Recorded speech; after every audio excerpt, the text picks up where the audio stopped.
अस्सलाम वालेकुम everyone, this is Mohammad अवेस।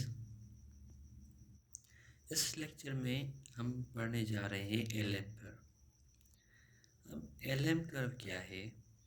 जैसा कि लास्ट लेक्चर में पढ़ा था आई एस कर्व किसको शो कर रहा था? गुड्स मार्केट को।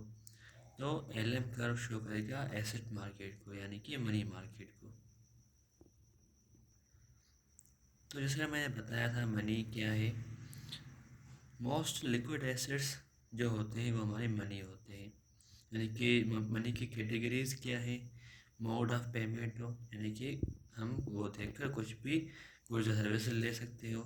यूनिट ऑफ अकाउंट हो, यानी कि उस यूनिट में हम एक्सचेंज कर रहे हो। स्टोर ऑफ वैल्यू हो, आप उस चीज़ को स्टोर कर सकते हो। डिविजिबिलिटी हो, यानी कि आप उसको डिवाइड कर सकते हो, यानी कि ये सारे काम हम मनी से करते हैं, उसको डिवाइड भी करते हैं। यानी कि आधे किसी और को दे दिए, किसी और को दे दिए, हमने इसको डिवाइड भी कर दिया। अब यहाँ हम बात करते हैं रियल वैल्यू ऑफ मनी की। अब रियल वैल्यू ऑफ मनी क्या होती है कि अगर हम शुरू में चले जाएं बार्टर सिस्टम में, बार्टर सिस्टम के बाद आया था हमारा गोल्ड एज या सिल्वर एज, ये आए थे। तो जब गोल्ड एज चल रहा था तो उस वक्त क्या हुआ कि गोल्ड को हम as tool of mode of payment use कर रहे थे, मगर उसमें डिफ़िकल्टी थी कि उसको हम तोड़ नहीं सकते थे कि अगर हमें कुछ थोड़ी चीज़ें चाहिए तो हम किस तरह करें। तो ये एक डिफ़िकल्टी थी। तो वहाँ क्या हुआ कि गोल्ड स्मिथ्स जो थे, तो उन्होंने बोला कि आप हमें गोल्ड दे दें, हम आपको एक रिसिप्ट दे देंगे, पीस ऑफ पेपर दे देंगे, ठीक है। और आप वो किसी भी को भी दे दें, उसकी एक वैल्यू डिसाइड थी, किसी को भी दे दें, और वो इंसान अगर दूसरे गोल्ड के पास जाएगा तो उसे वो गोल्ड वापस मिल जाएगा। यानी कि एक डिवीजन क्रिएट करने की कोशिश की गई। तो इस तरह लोगों ने सोचा सही है, तो लोग जाते थे, उसकी रिसिप्ट बनाते थे और वो एक्सचेंज कराते थे।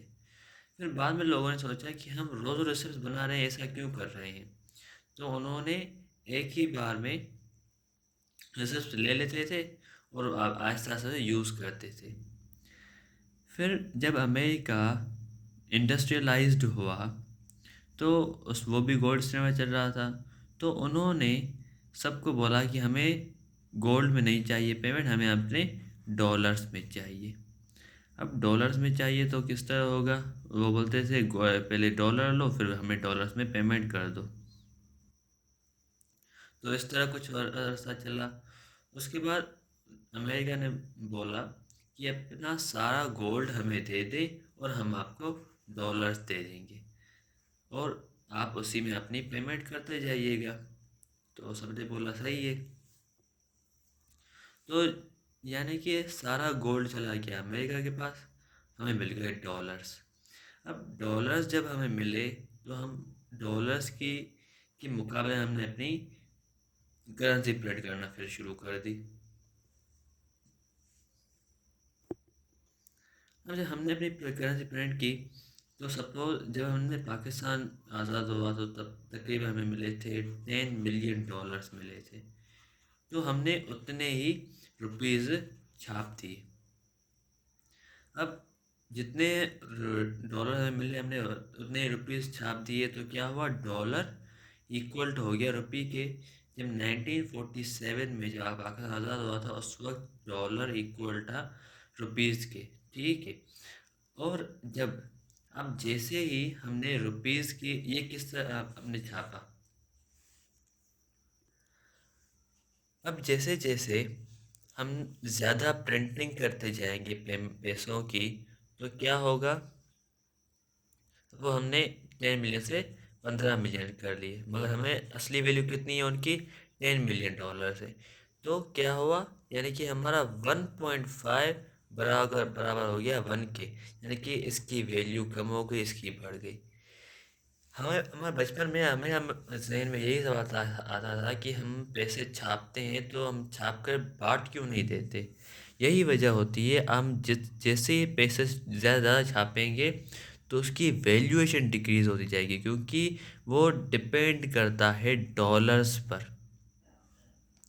सही है। तो ये मेन वजह होती है।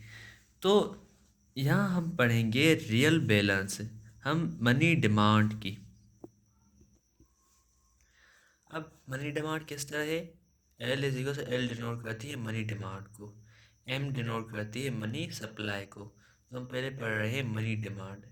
Money demand L is equal से L is the function of Y and interest rate. Y हमारी इनकम है, इंटरेस्ट रेट है।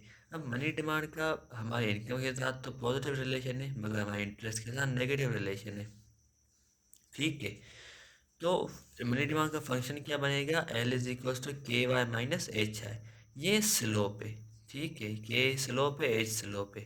ठीक है। तो इसमें जब हम शिफ्टिंग करेंगे L1, मनी डिमांड का ग्राफ इस तरह बनेगा, यहाँ इंटरेस्ट रेट, यहाँ हमारी मनी डिमांड। सही है। तो जैसे जैसे इंटरेस्ट रेट का और मनी डिमांड का, जाहिर सी बात है, मैं आपको पहले बता चुका हूँ, नेगेटिव रिलेशन है। सही है। अगर हमारी इनकम इंक्रीज हो जाएगी, हमारी इनकम बढ़ेगी, इनकम इंक्रीज और प्राइस लेवल इंक्रीज, तो क्या होगा? एल जो हमारी मनी डिमांड है वो शिफ्ट हो जाएगी राइट वर्ड, L1 से L2 चली जाएगी, यानी हमारी इनकम बढ़ गई, KY1 to KY2 minus H I. तो इनकम के इंक्रीज होने से ये शिफ्ट क्यों हुआ?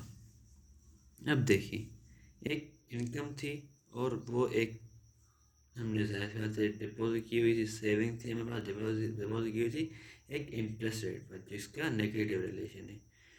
अब अगर हमारी इनकम बढ़ जाती है तो क्या करेंगे हम? जाहिर सी बात है, हम दोबारा री सेविंग्स में रख देंगे, फिक्स डिपॉजिट रख देंगे। तो क्या होगा? उसका इंटरेस्ट रेट पर कोई असर नहीं आएगा, मगर हमारी इन्वेस्टमेंट तो बढ़ी, यानी कि मनी डिमांड तो बढ़ गई। तो क्या हुआ? ये हमारी यहाँ शिफ्ट हो गई। सही है। और प्राइस इंक्रीज होने से भी क्या हुआ? जाहिर सी बात है, प्राइस बढ़ेगी तो हमारी इनकम नॉमिनल बढ़ेगी। नॉमिनल और रियल में फ़र्क होता है। ठीक है। तो नॉमिनल तो बढ़ेगी, तो इसीलिए ये यहाँ शिफ्ट हो गया। अब जैसे प्राइस बढ़ेंगे तो उसकी ज़ाहिर सी बात है मनी डिमांड बढ़ेगी, क्योंकि लोग इन्वेस्टमेंट मांगेंगे, क्योंकि ज़ाहिर सी बात है इन्वेस्टमेंट के बगैर प्रोडक्शन नहीं होगी, तो मनी डिमांड बढ़ेगी, इसीलिए ये वो शिफ्ट हो गई राइट वर्ड। तो ये थी मनी डिमांड। इंशाल्लाह नेक्स्ट लेक्चर में हम मिलते हैं विद मनी सप्लाई। तब तक के लिए अल्लाह।